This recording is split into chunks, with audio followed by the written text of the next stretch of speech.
জঞ্জাল কর নিয়ে দৈরত ইংরেজবাজারে। শহরকে আবর্জনা মুক্ত করতে মাস কয়েক আগে কর নেওয়া শুরু করেছে ইংরেজবাজার পৌরসভা। এই নিয়ে সাধারণ মানুষের একাংশের মধ্যে ক্ষোভও রয়েছে। মানুষের সেই ক্ষোভকে হাতিয়ার করে আন্দোলনে নামতে চলেছে সিপিএমের ইংরেজবাজার শহর এরিয়া কমিটি। এই নিয়ে শনিবার দলের সদর দপ্তরে এক সাংবাদিক বৈঠক করেন সিপিএম নেতৃত্ব। দলের এরিয়া কমিটির সম্পাদক শুভজিৎ মিত্র, প্রাক্তন কাউন্সিলর দোলন চাকি সহ আরও অনেকেই উপস্থিত ছিলেন এই সাংবাদিক বৈঠকে।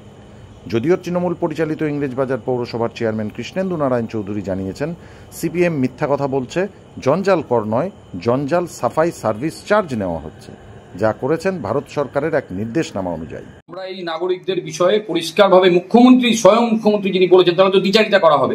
উনি পরিষ্কারভাবে বলেছেন যে কোনো বাড়তি কর নেওয়া যাবে না, এমনকি জল কর নয়। হ্যাঁ, আমাদের কাছে সেই ভিডিও আছে, আপনাদের বিভিন্ন চ্যানেলেও দেখানো হয়েছে। তাহলে সেখানে সেই পৌরসভা কি করে বাড়তি কর মানুষের উপর চাপাচ্ছে, যেখানে কোনো পরিকাঠামোই নাই। আমরা এটাই বলতে চাইছি। পৌরসভায় তৃণমূল আর বিজেপি, বিরোধী দল বিজেপি আছে, ওদের ভূমিকা তুলে দেখছে। আমরা কি সেটিং করে রাজনীতি চলছে নাকি? এটা তো সাধারণ মানুষের সর্বজন বিদিত হয়ে গেছে। আপনি দেখবেন আমাদের যে এখানে লক্ষাধিক ভোটে যেটা এমএলএ কে পাওয়া যায় না। আমাদের পরিযায়ী হয়ে গেছেন উনি। মাঝে মধ্যে আসেন, একটা দুটো প্রেস মিট করেন, আবার চলে যান। এই যে মানুষ দূষণ দুর্গন্ধে মরছে, একবারও গেছেন নাকি ওখানে এমএলএ? একবারও সাধারণ মানুষের জন্য নামছেন নাকি রাস্তায়? পাবেন না। আর বিরোধী দলনেতা এবং যে আমাদের যারা কাউন্সিলর, সো কল বিজেপির কাউন্সিলর, সেই বিজেপি কাউন্সিলরদেরকে মাঝে মাঝে উৎসবে দেখা যায়। কোনোদিনও আজ পর্যন্ত মানুষ বলতে পারবে না যে আমাদের এই 3.5 এই পৌরসভাতেই প্রায় 25 থেকে 30টার উপরে বিওসি মিটিং হয়েছে। আপনি একটা মিটিং দেখিয়ে দিন যেখানে ওনারা প্রতিবাদ করেছেন, একটা রেজুলেশন দেখান যেখানে ওরা জঞ্জাল করের বিরুদ্ধে বলেছেন বা কোনো বাড়তি কর মিউটেশন ফির বিরুদ্ধে বলেছেন। টিভি মিডিয়ার সামনে বললে তো হবে না। আপনারাই তো ভিতরে আছেন, আমরা সিপিআইএম ভিতরে নেই, আপনারাই ওখানে বিরোধী দল। তাই বিরোধী দল হিসাবে আপনাদের কি ভূমিকা, এটা সাধারণ মানুষ দেখেছে। অবশ্যই সেটিং চলছে, এটা তো একদম ওপেন সিক্রেট হয়ে গেছে। এটা মালদা শহরের মানুষ, মালদা শহরের সাধারণ ব্যবসায়ী, তাদের কাছেও ওপেন সিক্রেট যে আজকে সাধারণ যে বিজেপি দল, তাদের যে ভূমিকা হওয়া উচিত ছিল, সাধারণ মানুষের স্বার্থে যে ভূমিকা হওয়া ছিল, সেই ভূমিকা তাদের নেই।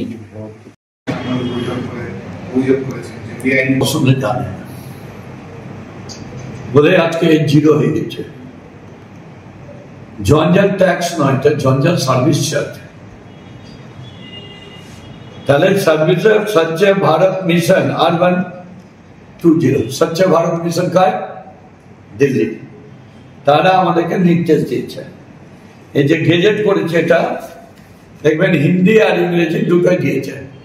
তার মানে কি, সেন্ট্রাল গভর্নমেন্টের তারা বলেছে 1357, তাদের বলেছে যে কি কি করতে হবে বিধান।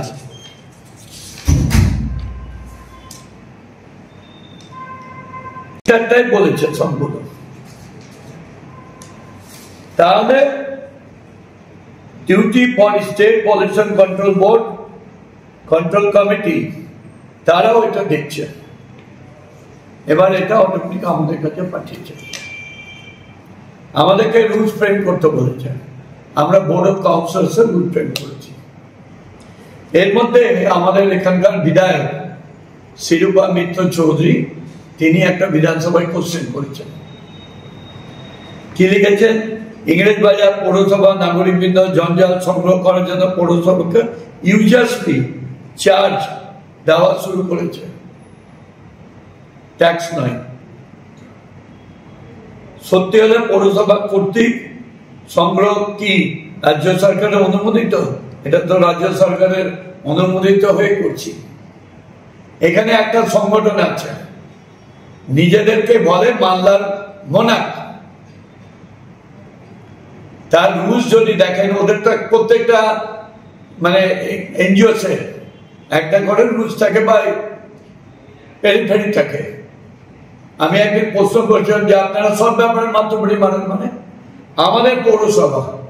আমাদের পৌরসভায় আমি কোন বিল্ডিং করব না করবো তার কাছে পারমিশন নিতে হবে। আমাদের পৌরসভায় আমরা কার ভাড়া বাড়াবো না করবো তার কাছে পারমিশন নিতে, ইজ আওয়ার অথরিটি। কই গ্যাস যখন বাড়ে, গ্যাসের দাম তখন তো দেখতে পায় না, নিত্য প্রয়োজনীয় জিনিস বাড়ে তখন তো দেখতে পায় না, জিএসটি যখন বাড়ে তখন দেখতে পায় না।